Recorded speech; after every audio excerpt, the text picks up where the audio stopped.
Our seminar is on the final shaking of Adventism. Last night we talked about the biblical basis of the shaking, especially in the writings of Paul and in the parable of the wheat and the tares, concerning which we're going to say some more this afternoon. We talked about the shaking in the early Christian church. The first apostasy in the Christian church came very shortly after the first steps in organization were taken. We talked about predictions made by Ellen White of a final shaking in the Adventist church. We talked about the time of the shaking, apostasy in the early Adventist movement. The early shaking becomes the final shaking. We talked about the nature of the final shaking. And I mentioned last evening that at the risk of oversimplification, you can probably sum up Ellen White's position on the shaking in 5 statements, and I will repeat them this morning, and then we will go to the topic of this presentation, the 4 causes of the shaking. Basically, as I've tried to analyze Ellen White's writings, she seems to say, first, that the shaking was a process that had begun and would progress within Adventism during her lifetime, and that, of course, did happen. Secondly, the shaking would not only continue, but it would accelerate until the close of probation. Third, there would be at least 4 causes of the shaking, and that is our subject this morning. And these causes, in turn, would produce various effects. Fourth, at the end of the shaking, it would separate substantially large numbers of people from the fellowship of the church. And fifth, there's bad news and good news. The good news is that it would not be a terminal illness for the remnant people of God, for while a large number go out, an even larger number will come into the church under the loud cry following the latter rain of the Holy Spirit. We're going to talk about that a little bit this morning and more this afternoon. So this morning we come to the next portion of our theme. We're going to talk about the 4 causes of the final shaking. It was my privilege for a little over 12 years to serve as associate in the Ellen G. White Estate Office at the General Conference. I remarked to my wife just the other day that it was interesting as I looked back on my 45 years, I guess, of salaried service to the church. Unbeknown to myself, every position that I ever had helped in some way to prepare me for the next position that I would have, and all of them collectively combined helped to prepare me for my work in the White Estate.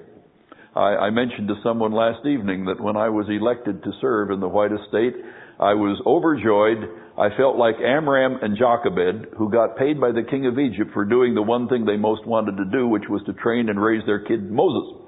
And I said it was like having strawberry shortcake 3 times a day. I really enjoyed that. And I haven't read all 25 million words that lady wrote. I'm on my way, but I'm nowhere near the end of the 25 million words. But you know, after you have spent a number of years in detailed analysis of anybody's writings, you do come to a few conclusions, a few observations. And one of them is that very seldom in Ellen White's writings does she enumerate. She doesn't very often say there are 5 causes of this, there are 4 results of that, there are 6 this, there are 8 of that. Very seldom do you find her explicitly enumerating. Now, once in a while you will.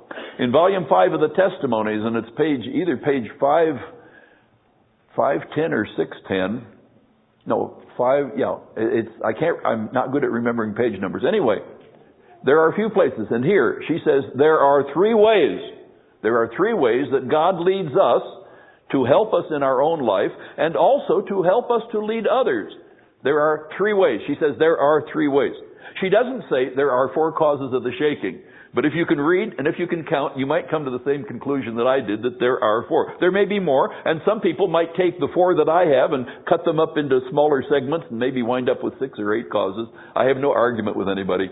But as I have studied her writings, particularly with reference to the shaking, and may I say that this was probably the first subject that I really started doing depth research on 30 years ago when I was teaching in the religion department at Pacific Union College.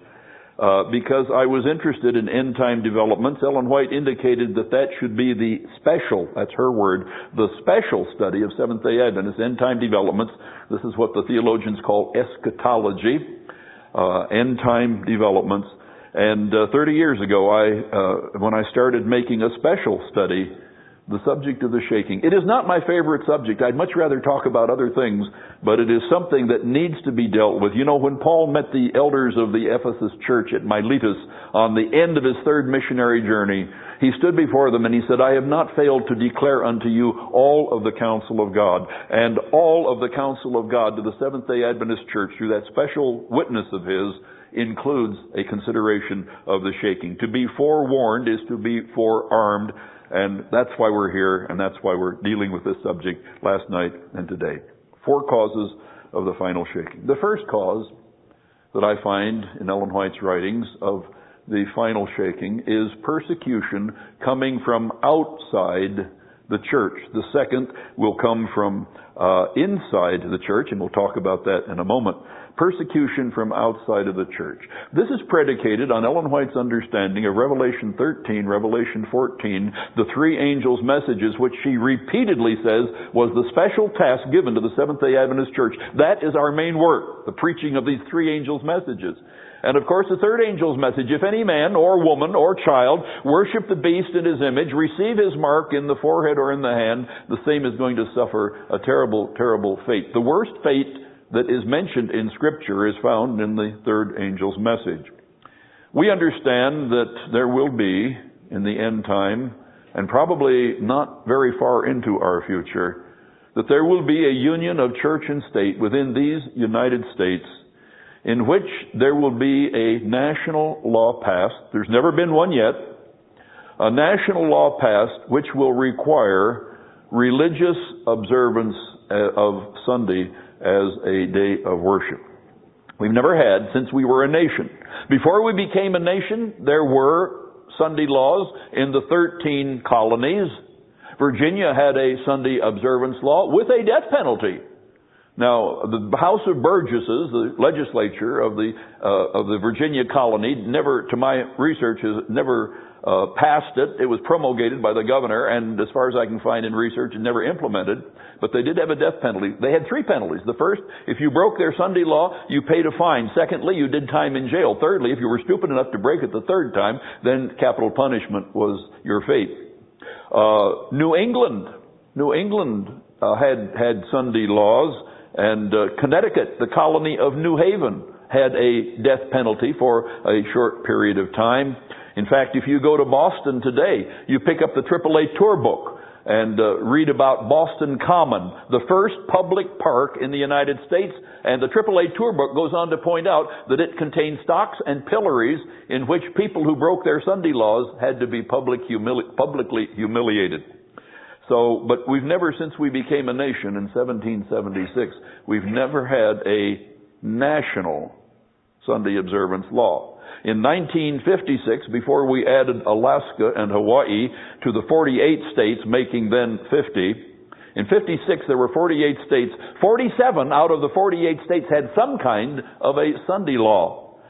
It would be a state law or a county law or a municipal law, but there was no national law. In fact, the Lord's Day Alliance, which was one of the chief promoters of, and still is, one of the chief promoters of Sunday laws, put out a little document chortling with glee that the one lone example, 47 out of 48 states had Sunday laws. Nevada was the only one that didn't.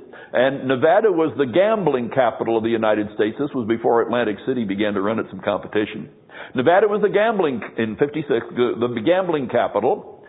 It was the divorce capital, and I guess still is. You can get a divorce in 6 weeks, residence in Nevada. And it was the prostitution capital, still the only state in the Union that has local option, county by county local option laws, which would permit, if a county so opts, to have prostitution, legal prostitution within its midst. They said, we couldn't ask for a better example of what happens to a state that doesn't have Sunday laws. Well, of course, that can be argued with.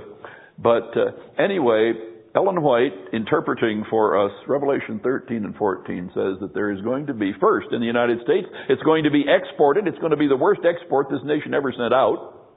exported to the whole world, there ultimately will be a universal Sunday observance law.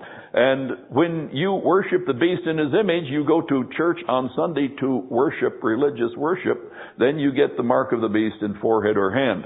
And that law is going to result in persecution of people who are loyal to God, do not worship the beast in his image. Initially, it will be an economic penalty. You will not be able to buy or sell.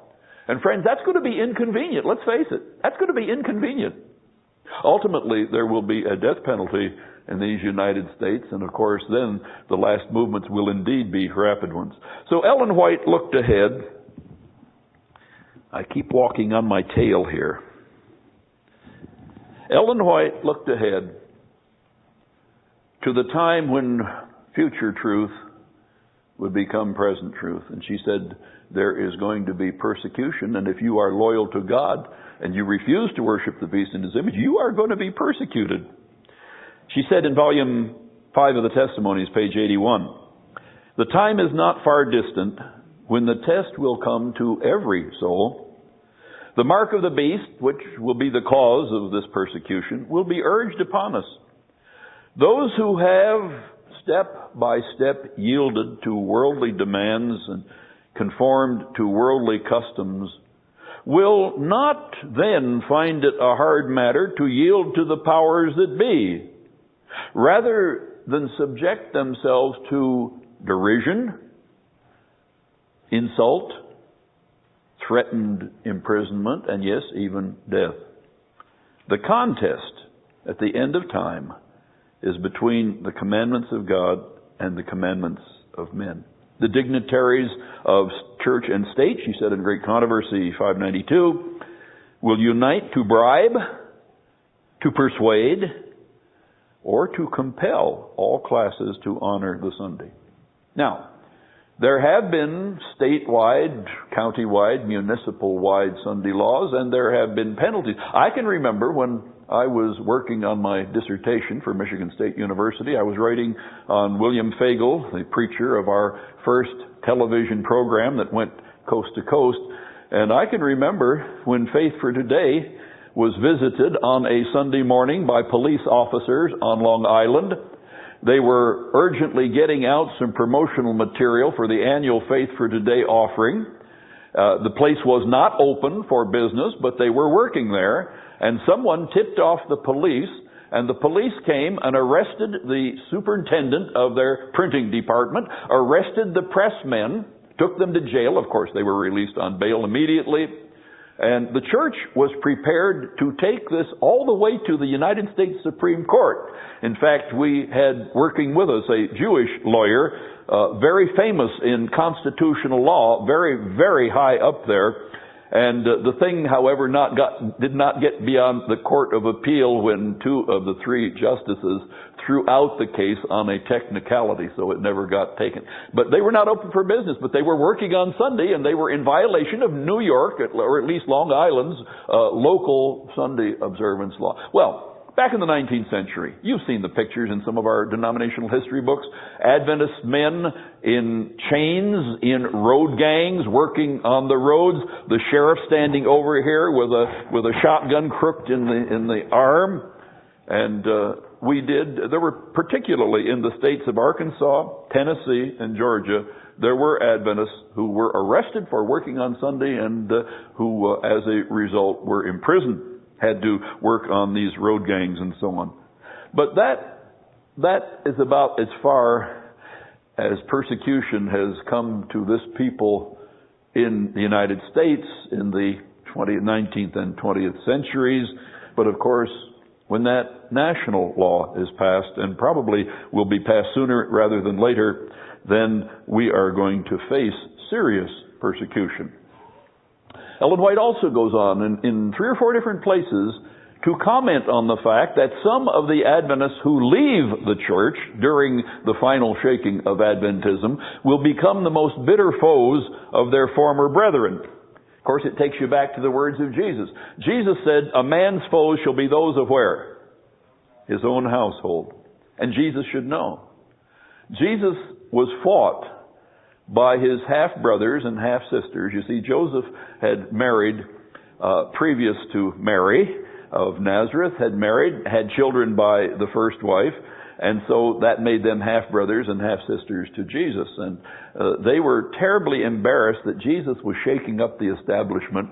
He was creating all kinds, he was making waves, and they came to him and they said, please stop. Just like Ellen White. In her teens, before she was Ellen White, she was still Ellen Harmon. She received a message from her brother who then came to her. She was traveling around giving her messages from her earliest visions. And her brother, I think his name was John. There were 8 kids in that family. Her brother came to her and said to her, Ellen, please stop this. You're embarrassing the family. Please stop this. Come back. I will give you anything you want. You are embarrassing us. Stop. And she said, how can I stop when God has told me to go? She had courage. Folks, we are going to need courage at the end of time, and I'm going to come back to that before we finish with this first of the 4 causes of the shaking. But Paul, we talked about this a little bit last evening. Paul in 2 Corinthians 11:26 talks about 8 perils that he faced in his missionary work. One of them was in perils among my own countrymen. That must have been difficult. But the one that probably stung Paul the most strongly, he says, I was in perils among my own brethren within the Christian church. Ellen White comments about something that we will have to face before the end of time. Those who apostatize in time of trial will, to secure their own safety, bear false witness and betray their brethren. Zarabaja 6:30. These apostates will then manifest the most bitter enmity, doing all in their power to oppress and malign their former brethren and to excite indignation against them. This day is just before us. Volume 5, 463. They become the most bitter enemies of their former brethren, the most effective agents of Satan to misrepresent and accuse them, and by false reports and insinuations to stir up the rulers against them. Well, we have largely, in North America, escaped persecution, but that is not true for the rest of the world. And when I joined the White Estate in 1981, I began travel abroad as well as within North America. In fact, even though I'm retired now, I'm still doing volunteer work. I have a number of invitations to travel in other parts of the world. And in 1987, I was in Ethiopia. I was there for a week. I'll never forget the experience. I flew all night from Athens to Addis Ababa with an intermediate stop in the Sudan, which is a very dangerous place to be these days. Arrived 10:30 in the morning, Sunday morning. My meetings were to begin at 8 o'clock on Monday. They had brought in, 80 or 90 pastors from all over Ethiopia for a 5-day seminar at the Union headquarters. I originally had been asked to join another missionary who was there from South Africa. He was a South African national, very well versed in Ellen White's writings. And together we were to put on 8 hours of lectures every day for 5 consecutive days. About 2 months before the meetings were to begin, I received a message from this missionary stating that his wife had become seriously ill, maybe terminally. He was leaving immediately on medical grounds for South Africa to take her to the hospital there. He was sorry he could not join me. Well, I faced several possible alternatives. I could see if maybe someone else in the White Estate could go with me. No luck. In fact, when I worked in the White Estate, my calendar was often full 2 years in advance with advance appointments. Well, I could have said, well, I can't go. It's utterly impossible for one person to talk 8 hours a day for 5 consecutive days. I could have said, no, I can't come. We'll have to come another time when a team can come. Or I could say, I'll come and I'll try it. And, sometimes the Lord gives me courage. And I decided, well, this is important, so I'm going to go and try it. I arrived 10:30 Sunday morning. The union president met me, took me to my hotel, and he said to me, Roger, he said, we're having an afternoon meeting, sort of a pre-session from 2:30 to 5:30, 3 hours. Would you come and speak to us there? Well, I've got plenty of material. I'm always happy to share. So I went. About 4:30, my voice began to fail. By 5 o'clock, I had no voice whatever. And now, tomorrow morning, 8 o'clock, I am to start 5 days, 8 hours of lecturing each day for 5 days. The union president took me back to my hotel. I went, ate an early supper, went to bed. And the next morning, Monday morning, I awakened at 4 o'clock in the morning and I got out of bed and I prayed, poured out my heart to the Lord. And I said, Lord, I'm going to ask you for a birthday present because this happened to be my 60th birthday. I said, Lord, I've never asked you for a birthday present before. Would you give me a new voice today? I've got 5 days, 8 hours a day. And I felt encouraged. They picked me up after breakfast, took me over to the union office. For the first 30 minutes, they had a devotional in the Amharic language led by local Ethiopian ministers. The last half of that 30-minute period they spent in prayer, and I told them, I said, where 2 or 3 are gathered together in my name, Jesus said, I'll be there to answer. And I told them that I could only hoarsely whisper Monday morning. And so they prayed, and the Amharic language is a very beautiful language, even though I don't understand it. It's sort of a musical language. And those prayers were ascending to heaven like incense. At 8:30 I stood up. This was the acid test. Did I have a voice? Could I perform? The union president was looking to the union treasurer as much as to say, we have spent hundreds and hundreds of dollars to bring in 80, 90 ministers for this thing. Have we wasted our money? I stood up to speak, and the Lord answered my prayer in a marvelous way, and I talked 8 hours a day for 5 days, and then on Sabbath morning, the next time, 6 days into it, I preached in 3 different churches that Sabbath morning. But I visited one of our church members in his home because he couldn't come to the meetings. Mengistu was the Marxist emperor who replaced Haile Selassie, was the Marxist dictator leader of that country at that time. We'd had problems in Ethiopia. Our churches had been locked and closed, sealed with the government seal. In one instance, one of the pastors came, saw that seal, knew what it would mean to him personally to break it. And he said, we have come to worship God. He broke the seal. He opened the church up. They had service. The police came. They arrested him. They took him to jail. They said, you have done a very serious crime. You have broken the government seal. He said, yes. But we ought to obey God rather than man if there is a conflict between God and man. They said, don't do it again or you may lose your life. The next Sabbath he went to church. There was a government seal, wax seal on the door. He broke it and opened it up. Now this time they arrested him again and threatened him. In the meantime, the government troops moved in to the church to make it a barracks, dormitory. He that sitteth in the heavens shall laugh, he shall hold them in derision, said the psalmist. The Lord sent hornets into that church to drive out those soldiers. But you know, some people never learned. They came back after the hornets left. So the second time the Lord sent poisonous serpents, they're still running. We suffered persecution. There was one of our young ladies in the Addis Ababa medical school. She was a freshman medical student. They required the students to attend school 6 days a week, including the 7th-day Sabbath. This young lady went to one of her teachers who happened to be a dyed-in-the-wool Marxist, and he said to her, no way, you're going to come or I will fail you, and you can't graduate from this medical school without a passing grade in this class. On the Sabbath of the final examination, she did not show up, and predictably, he failed her. So the next year, second-year student, she has to take a full course of studies, and if you know anything about a medical school curriculum, about a medical school rigor of program, then you'll understand that she had not only the second year, but she had to retake this class the first year.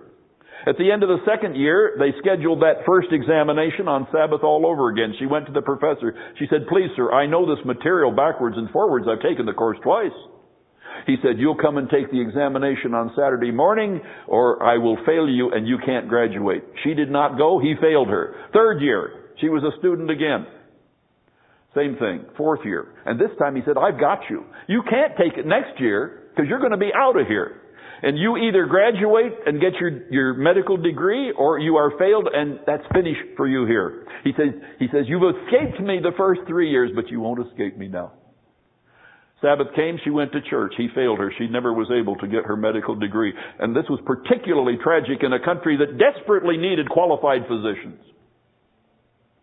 And so she went to our school, our college at Cuyera, to teach home economics. And I'm not saying that that is any lesser of a good thing than the practice of medicine, although that country desperately needed qualified medical practitioners.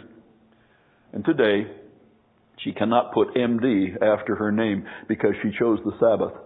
Persecution, they know something. And this Sabbath, my last Sabbath in Ethiopia, I went to visit a man who could not come to my meetings. He could not leave his house. He was under house arrest. He had been a cabinet minister under Haile Selassie, the emperor of Ethiopia, who was uprooted by this particular man whose name was Mengistu. He was the only cabinet member alive. All of the rest of them had been executed for fraud, corruption. This is endemic all over the third world. But they didn't kill this man because he was a Sabbath-keeping Christian. He was an honest and honorable man. He didn't steal from the government. He was not guilty of graft and corruption, but they arrested him and they consigned him to house arrest. He could not leave his house, and there was an armed guard outside 24 hours a day. And so I went to see him and I visited with him. It's pretty rough. Of course, it's better than being executed. But it's pretty rough not to be able to go outside the walls of your house and to know that there's a guard outside with a gun who'll shoot you dead if you walk through the door. Persecution. They knew something about persecution in Ethiopia in the 20th century. Burundi, that little small speck on the map of Africa, which has loomed so large because of a number of problems. When Mr. Bazaga became the Marxist ruler of that country, he expropriated all of the property of the Seventh-day Adventist Church, shut our churches, our schools, our hospitals down, and the government took over all of our bank accounts, took over all of the title to our physical property and everything, and we were non-existent and forbidden to hold meetings. One of my students, I was privileged to be a co-founder of our seminary in Nigeria in '59, and James Keogh, who was in one of the first graduating classes, James Keogh went on to Newbold and got his fourth year. We only offered the first 3 years in those days. Today it's a university offering degrees in a Muslim country, which is remarkable. And he went on, University of Kansas, PhD, Mass Communications, came back. They made him the Religious Liberty Director of the Africa Indian Ocean Division. And they sent him down there to see if he could talk to Mr. Bazaga and try to get our property back. In the meantime, through Dr. Beach, who was the head of the Religious Liberty Department of the General Conference, back-channel negotiations were underway through the French Embassy in Washington, D.C. to try to intercede with Bazaga and his government. My former student, Dr. Keogh, arrived in the capital city and was promptly arrested and placed under house arrest in a hotel room. He did not know what was going to happen to him. When they brought him meals, he refused to eat them because he feared they would be poisoned. That's the favorite way of doing away with your enemy in Africa still today. And so he did not eat any meals that were brought to him. He did not know what his fate would be. Finally, the government relented, probably under some diplomatic pressures coming elsewhere. And so he was allowed to leave the hotel to go to the airport to get back on an airplane and fly back to Abidjan in the Ivory Coast, from whence he came from the division headquarters. They know something about persecution in Burundi. Halfway around the world, the Philippines. I visited the Philippines in 1985 and learned of a remarkable experience. There was a rebellion underway against the government of Ferdinand Marcos, who later was deposed himself. In Mindanao, it seems like they are the hatchery for all kinds of rebellious plots. And one day, one of our lay workers, a lay pastor who also doubled as a literature evangelist, one day he was pedaling his bicycle down a dirt track, dirt road. And all of a sudden, out from the bushes on both sides of this dirt road were armed guards pointing their guns at his head. And of course, he stopped, and you would have too. They said to him, "You are a spy from the central government." He said, "I am not." He said, "I'm a lay Seventh-day Adventist pastor. I'm selling literature during the week, and I'm preaching on the Sabbath." "No, you're a spy." "No, I'm not." "Well, prove that you're not a spy." And then the leader said to him, "All right, you said you're a Seventh-day Adventist." "Yes." All right, he said, I want you to sing for me right now, gun pointed at his head. I want you to sing right now hymn 357 in the Adventist hymn book, all 6 stanzas. And he did. He sang all 6 stanzas of the specified hymn. The leader said to him, okay, you are a Seventh-day Adventist. He shooed all of the others back into the bushes, and he stood there alone talking to him. He said, I used to be a Seventh-day Adventist, but my loyalty, as I see it, to my people was greater. I become a leader in this insurrection. Now he said, I believe you're not a spy. I believe you are a Seventh-day Adventist lay worker. But he said, you get out of here just as fast as you can, because half a mile down the road another group may meet you, and they may not agree that you are not a spy, and you could be taken off into the bush and shot summarily, and that would be the end of it. Your bones would be left to bleach in the sunshine. They know something about persecution in the Philippine Islands.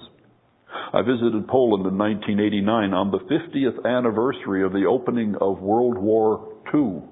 And of course, the German Panzer Divisions first marched into Poland on September 1. Had a big, big celebration in Warsaw.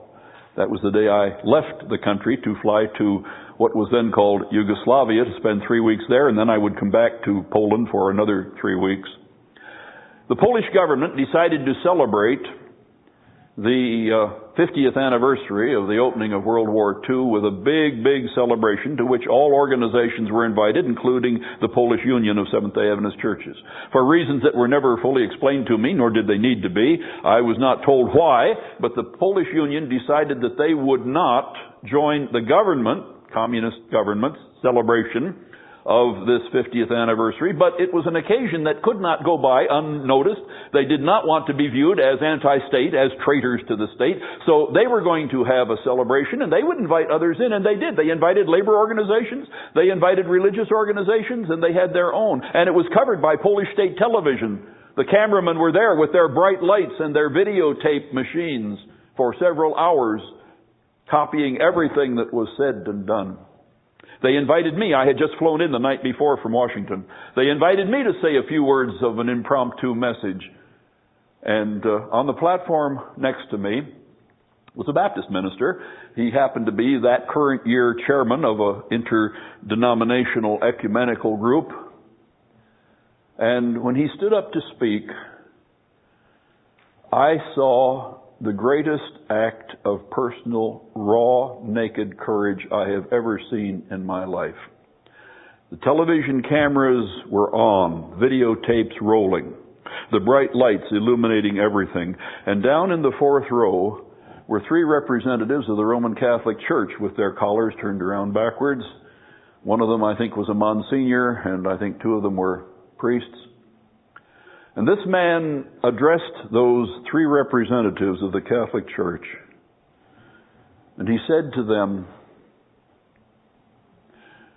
before communism came, you were in charge of the Polish government. And they were. Now communism has fallen, and it did. I was there when it happened. Now communism has fallen. There's an independent government coming in. You may well have influence in the coming government to the extent that you did before communism came in. And sirs, I want to ask you, before communism came, when the Roman Catholic Church controlled Poland, your church persecuted my church. I want to ask you, are you going to do the same thing again when you get control of the government? And the men did not respond, understandably. They sat there with stony visage, and all the while the TV cameras were focused on this incident. I said it was the most amazing example of raw, naked courage that I have ever seen in my life. We have known persecution in some of these other countries. In the former USSR, our church members were arrested for even typing books. We had no printing press. All printing presses were under the control of the state. And so they would take an Ellen White book or some devotional book, and they would go into a clothes closet, put a typewriter on a little desk, throw a blanket over the head of the typist and over the typewriter to muffle the sound of the typewriter so it couldn't be heard out in the street, with a light in there. And they would take 10 pieces of onion skin paper and 9 pieces of carbon, interleave them, and that's how books were typed and reproduced. And if you got caught, it meant jail. For our ministers, it meant jail. And last November, when I was in Russia for the 4th time since 1990, I sat across the Sabbath dinner table from Michael Kulikov, who has retired now. He was the first president of the Euro-Asia division when it was constituted by the General Conference session. Michael Kulikov spent years in prison, and I looked at that face, which was well worn, and I said to him, "Tell me, what was it like to go to jail for your faith?" And he told me. It was not easy. Well, someday we are going to see persecution. That will be one of the causes of the shaking. But listen, friends, the best kept secret in the Adventist church is the silent fear that many of our members have about persecution. They don't talk about it, but in the back of their head they are scared spitless about the possibility of persecution. How will I stand? I must not leave this without giving you some of the promises of God. Isaiah 41:10 is a promise we may well need to claim in the very near future. "Fear thou not, for I am with thee. Be not dismayed, for I am thy God. I will strengthen thee. Yea, I will help thee. Yea, I will uphold thee with the right hand of my righteousness." Isaiah 41:13, "For I, the Lord thy God, will hold thy right hand, saying unto thee, Fear not, I will help thee." Revelation 2:10, "Fear none of those things which thou shalt suffer. Behold, the devil will cast some of you into prison, that ye may be tried, and ye shall have tribulation for 10 days. Be thou faithful unto death, I'll give you a crown of life. When thou passest through the waters," Isaiah 43:2 and 5, "When thou passest through the waters, I will be with thee. And through the rivers, they shall not overflow thee. When thou walkest through the fire, thou shalt not be burned, neither shall the flame kindle upon thee." 2 Corinthians 12:9, "And he," Jesus, "said unto me, My grace is sufficient for thee." Jesus said, "Sufficient unto the day is the evil thereof." Philippians 4:13, "I can do all things through Christ who strengthens me." Jesus said in John 15, "Without me you can do nothing, but I can do all things with Christ, through Christ who strengthens me." Hebrews 13:5, "He hath said, I will never leave thee nor forsake thee." 3 chapters earlier, Hebrews 10:23, "Let us hold fast the profession of our faith without wavering, for he that promised is faithful." So we do have those assurances, brothers and sisters. Second cause of the shaking: false doctrines arising from within the church. This was a problem in Ellen White's time. It is a problem in our time today. During her lifetime, she faced 2 theological heresies in her church. The first one was the pantheism crisis of Dr. John Harvey Kellogg, aided and abetted by Dr. E.J. Wagner and Professor W.W. Prescott in the early 1900s. Kellogg wrote that book, Living Temple, which was filled with pantheism despite the warnings of the brethren not to do so. He personally ordered the superintendent of the Battle Creek Publishing House to print my book, and they did. And there were 5,000 copies printed. The last step in preparing a book for the market is to take the bound signatures. They stack these signatures, which usually have 32 pages, 16 to 32 pages, stack them one on top of another, run them through a sewing machine, and then they put the covers on. There were 5,000 sets of bound signatures. There were 5,000 covers. When the Lord sent a fire to the Battle Creek Publishing House, burned the publishing house to the ground, burned all of those 5,000 covers, all of those 5,000 sets of bound signatures, Kellogg was not easily deterred. He took the manuscript to a private printer in Battle Creek. This time he only ordered 3,000 copies, and they began to circulate and do their work. Ellen White seemed strangely silent in public about this matter, though she was writing letter after letter to Dr. Kellogg telling him to knock it off. He was on the wrong track. Kellogg resisted and desisted. Well, finally they moved the General Conference headquarters to Washington, and A.G. Daniels, now president of the General Conference since 1901, thought, well, maybe we can get some of the work done without this new theology being brought up. They just finished the devotional on the opening morning when in walked Dr. Kellogg with a half a dozen of his doctors, sat down, and as soon as the devotional was finished, they began raising questions. And that entire day, they disputed and debated the question of pantheism, this new light that some saw was light and some thought it was light that had gone out in darkness. And the whole day was spent, and that evening, as Daniels walked to his boarding house, for they had just moved the headquarters there, they didn't have permanent lodging yet, they were renting space in boarding houses for some of the leaders. There was a physician who ran up behind him on the streets of Washington, D.C. By the way, you won't walk the streets of Washington, D.C. after dark today, anywhere. But it was safer then. And Elder Daniels heard hurrying footsteps behind him, so he pulled up under a street light, turned around to see, and it was one of the young doctors from Battle Creek. And this doctor flung his fist in the face of A.G. Daniels, General Conference President, and said, "You'll come along with us, or you'll be rolled in the ditch, rolled in the dust, and somebody else will take over the leadership." And wearily, Daniels said, "I'd rather be rolled in the ditch and in the dust, doing what was right, standing for right principle, than to be the leader of this people and lead them into apostasy. Good night." He was very discouraged when he went into his boarding house. Inside, he heard some of the other ministers who had preceded him in a rather light mood, and it kind of irritated him. He says, "What do you got to be so happy about?" And they handed him 2 letters that had just come from Ellen White, in which, for the first time to Daniels, she said to him, "Now is the time to meet this crisis." She'd had a dream. She had seen a ship going through the North Atlantic during wintertime, icebergs floating here and there, and finally one of them was headed right in the path of the ship. The helmsman called out to the captain on the bridge, "Iceberg ahead." And the captain had to make an instant decision between 2 courses. One, hit the thing head on with the prow going right in, or to try to avoid it, you would probably be struck on the side of the ship, couldn't escape it altogether. And he decided that the prow was reinforced steel more than the sides of the ship. It would be safer to meet it head on. And so he said to the helmsman, "Steer straight into it, meet it." And Ellen White woke up at 2 o'clock in the morning, and she had a letter to write. She spent the rest of the night writing. She went down to breakfast at 7:30, handed this letter in an envelope to her son Willie. She said, "Go over to the local St. Helena post office. Don't drop it in the letter drop. Hand it to the counter clerk in the post office and tell him that it must go out on the next mail." It did. And it arrived just in time. The next morning, Daniels went back into the meeting. Dr. Kellogg and his half-dozen doctors were there. And Daniels got up and simply read these 2 letters. Dr. Kellogg and his doctors got up and walked out, and they were able to transact the business of the church once again. Meet it. Pantheism.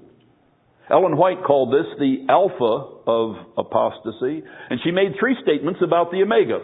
She said the omega would follow the alpha. Secondly, the omega would be worse than the alpha. And thirdly, when I saw it coming, I trembled for our people. There have been a lot of speculation in the church, even today, about who or what the omega of apostasy is. She didn't identify it. I've heard a half a dozen different speculations, and one may be as good as another. But there will be an omega of apostasy, whatever it may be. And I wrote a big article for Ministry Magazine in 1980 analyzing all of the data and speculating as to what it might be based upon the alpha, which she did identify as pantheism.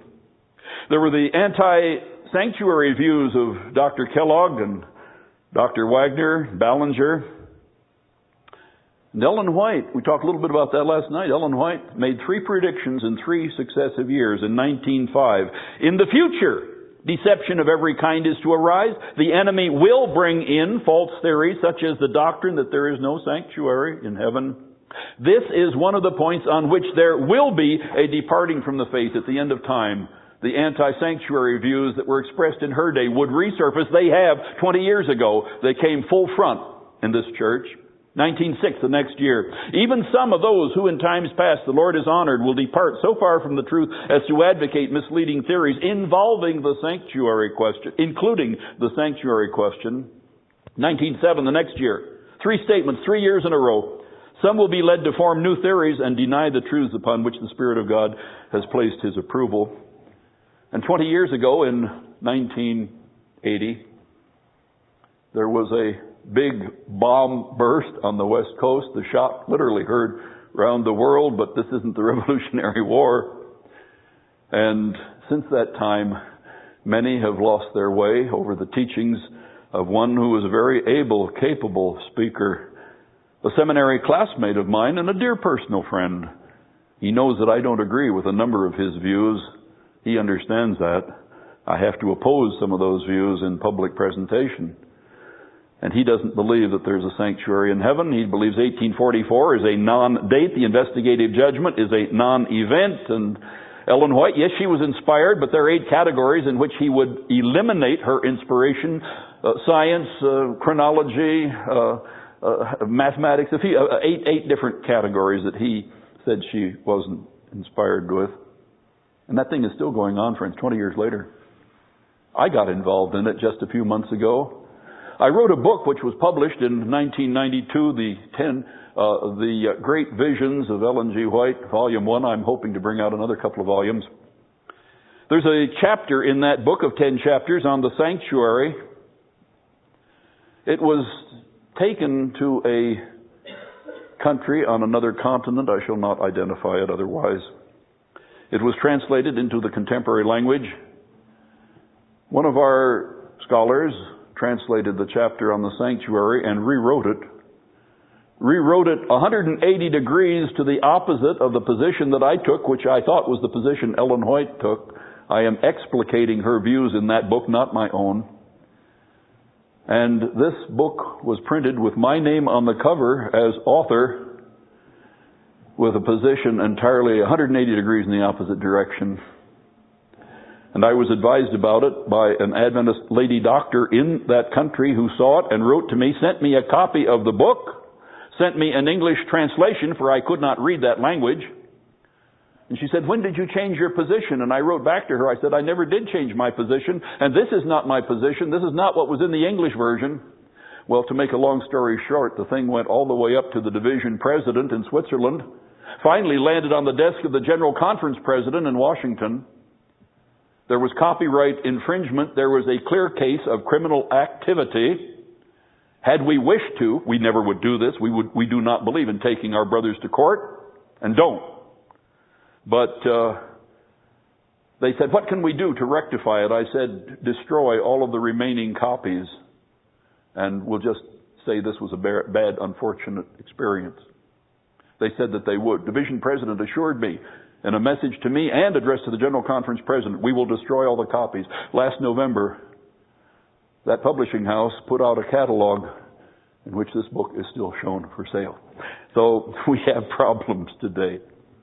Okay, false theories from within the church would lead to the final shaking. Third, an eroding worldliness caused by 2 factors. First of all, a failure to receive the love of the truth. And secondly, a failure to be sanctified through obedience to the truth. Worldliness. Do we see worldliness in the Adventist church today? Yes, if we've got our eyes open, we do. If we have our ears open, we do. There is worldliness.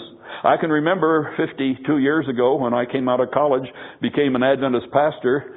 I can remember that when we saw jewelry in the church, we rejoiced because my nickname for it was hardware. We rejoiced because that meant that non-Adventists were present. We were always happy to have non-Adventists present in our group. But you can't make that assumption today in many places. An eroding worldliness. The fourth cause of the final shaking. A resistance to the straight testimony of the true witness. A rather cryptic message. Resistance. It's not the giving of the straight testimony. It's a resistance to the giving of the straight testimony of the true witness. Well, what's that rather opaque, oblique expression mean? Straight testimony of the true witness. True witness is one of the titles of Jesus, Revelation chapter 3. Jesus introduces himself to the church of Laodicea, which has special significance for us today. Introduces himself as the true witness. In Revelation 19:10, the testimony of Jesus is the spirit of prophecy. Please don't make the mistake that some of our good people do and equate spirit of prophecy with Ellen White's writings. The spirit of prophecy is not a human being. The spirit of prophecy is not a set of books. The spirit of prophecy is the Holy Spirit, the third person in the Godhead, who indicts the work of all of the prophets. So the testimony of Jesus is the spirit of prophecy. Technically speaking, the spirit of prophecy represents the work of the Holy Spirit through all of the prophets. It would be more correct to say Isaiah had the spirit of prophecy. Matthew had the spirit of prophecy. Paul had the spirit of prophecy. Ellen White had the spirit of prophecy. The spirit of prophecy is the Holy Spirit who is behind all true prophecy. But there would be a testimony of Jesus that would be fought, and Ellen White in 1890 made a statement, Selected Messages, Book 1, page 48. The very last deception of Satan in this church, those are her exact words, the very last, none to follow. This is the last one. The very last deception of Satan in this church is to try to do two things. Number one, to destroy Ellen White's credibility as a true, legitimate, authentic prophet of the Lord. And secondly, to create a hatred against those writings which is satanic. Satanic in its origin, satanic in its intensity. If you have a computer and a modem and are hooked up to the internet, you may be aware that there are probably at least 36 anti-Ellen White websites on the internet. I have surfed and found a number of them, and my heart has sank within me as I saw what they were doing. Some of them are a bit crude, amateurish. Some of them are slick and professionally done. Some of them have bulletin boards, and I looked on the bulletin board of one of them, and here was a message from a man in Central Africa. He said, I was just baptized 4 weeks ago into the Seventh-day Adventist Church as a result of an evangelistic campaign. But I didn't know about this Ellen White thing, that she was such a bogus person as you have portrayed her to be. Thank you for opening my eyes. I will never darken the door of that church again. And who knows how many other people have been influenced negatively by that. An eroding worldliness. In 2 Peter, in the first chapter, Peter has what we sometimes refer to as his ladder to sanctification. There are 8 rungs in Peter's ladder. Add to your faith virtue and knowledge and temperance and patience and godliness and brotherly kindness and charity or love. 8 rungs in the ladder that goes up. Ellen White has a ladder that goes down with 5 rungs in that ladder. First, those who give up faith in the spirit of prophecies, warnings, and reproofs, they're on the first rung of that ladder. Next, skepticism regarding the vital pillar points, doctrines of our faith. That's second, and I have seen this just in the last year. I've seen examples of this happening. Third, doubt as to the Scriptures as a whole. Fourth, the downward march to perdition. And fifth, open rebellion, which becomes incurable and ends in destruction. Well, there's much more that we could say. Our time has come when we must close this presentation, and we will come back in the next service and talk about the nature of the final shaking in the church. But friends, all 4 of those causes are seen in the world church today. We haven't seen the persecution thing here in North America very much yet. Our turn will come. We will not escape. But those causes, false theories from within, an eroding worldliness, a resistance to the testimony of Jesus as given through all of the prophets, including the most recent one to this people. All of those things are out there right now. And I've had people in different churches come to me and say, I think the final shaking has begun. Well, as I mentioned last night, back in 1980, 21 years ago, when we had those 3 calamities in the church, all at once, a triple whammy. The doctrines against the sanctuary, the doctrines against Ellen White, and the financial scam by a rather well-known prominent Adventist physician. This lady asked Robert Olson, she said, is this the shaking? He said, lady, I don't know whether this is the shaking or not, but it certainly is a shaking. But the time is coming when the shaking will break upon our people. And we have much more to say. We have 2 more presentations, one at 11 o'clock and the remaining one this afternoon, somewhere in the neighborhood of 2 o'clock. Those things are here now. This is not future truth. This is present truth. And the question that each one of us must decide for ourselves is, I'm going to talk about more about this in the next presentation. Where do I stand in all of this? Where do I stand? Am I going to stand with Jesus with all of the prophets of all ages, including the most recent authenticated, validated prophet to this people?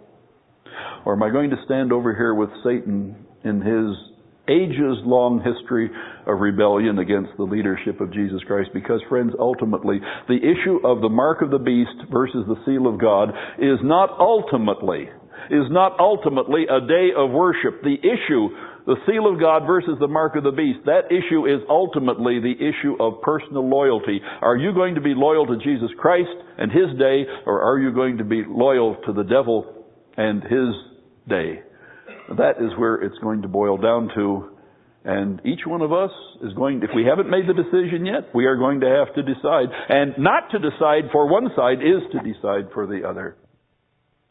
Well, we'll continue this in the next service when we will deal with the nature, the final results of the shaking.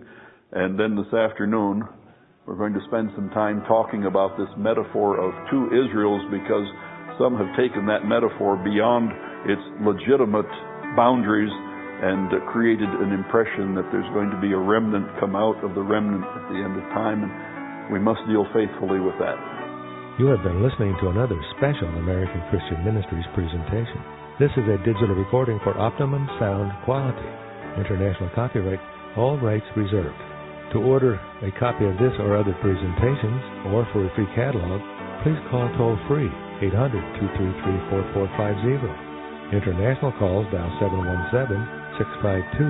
717-652-7000. You may also order from our secure website at www.americanchristianministry.org. There you will discover the largest selection of authentic Adventist preaching available. You can trust ACM. There's no compromise here. If American Christian Ministries has been a blessing to you, why not take a moment just now and send us a note or an email with your testimony? We'll share it with the speakers and volunteer workers to encourage you. Your prayers and continued financial support are very important to ensure the continuation of this ministry as we help prepare America and the world to meet Jesus Christ. He is coming soon.